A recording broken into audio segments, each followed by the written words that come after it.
Aisha Buhari is the First Lady of Nigeria, and she is urging the U.S. and other Western nations to help women and children facing starvation in the northeastern part of Nigeria. Mrs. Buhari was recently in Washington, D.C., where she met with aid and relief organizations. She also stopped by VOA and sat down for a one-on-one interview with our Peter Clottey.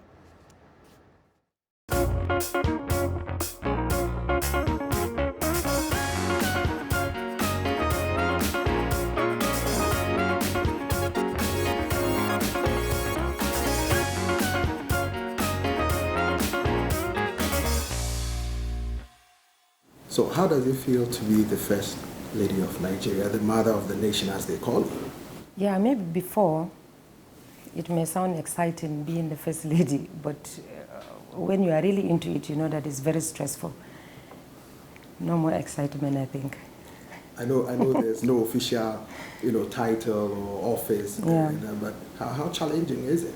Quite challenging. Without having any constitutional role to play, and people have been trooping in, complaining, left, right, and center, and there's nothing much you could do. It's quite, I don't know.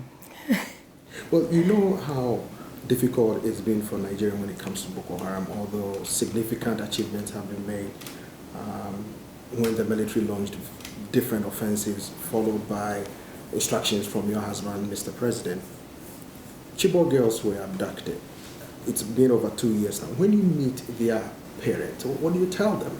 As a mother, you know how it feels. What do you tell them?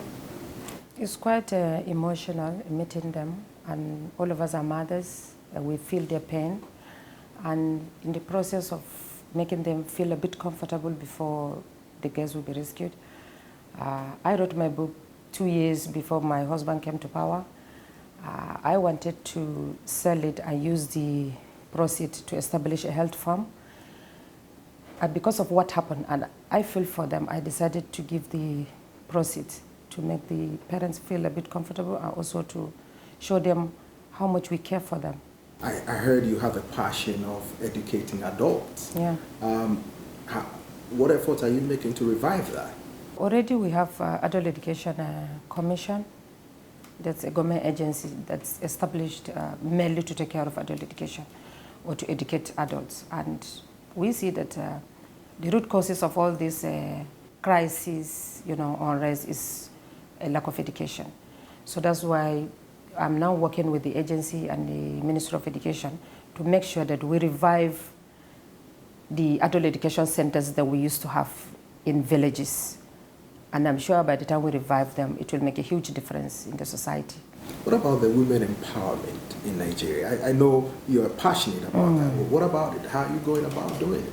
Yeah, federal government has agenda on that specifically. Through the Ministry of Women Affairs, they have, I think, over 1.3 billion or 1.7 billion naira to be given to women to empower them at different levels. What about the girl child rights, abuses, among other issues? Yeah, they're all there. I think it's part of our campaign strategies that's making sure that we feed children in school, in which I myself and the Vice President are always working very hard to make sure that and they have started the feeding program in schools to make sure that those that are in school should be retained. Those that are not enrolled should be enrolled. Even as a result of giving 1 hot meal in the school, it will encourage them. Because they always used to be on the street, like from morning to evening, hawking, looking for what to eat. If they can be given a hot meal in the school, I think it will go a long way in retaining them in schools. So how would you go about looking for funds to support them? Because everybody is complaining there are no money for anybody. How do you do that? Yeah, there's no money, but if we can block the leakages that used to happen, we'll get a lot of money to do basic things. Not that we don't have the money is being embezzled. But I think that's the end of embezzlement in Nigeria. That was quite emphatic, an end of embezzlement in Nigeria. Course. Why do you say that? Why so confident? Yeah, because I know that this government was a collectively, the government of change, it was a collective effort government. So the people should continue monitoring the budgets of the ministries why a certain amount of money is budgeted for this, and it must carry out its activities based on what they have budgeted for. So people should continue monitoring. What would be your message to Nigerians who have been complaining about policies that appear not to be, they say not to be working because they don't have money in their pockets, finally? They don't have money in their pockets? That's what they say. So, I don't know.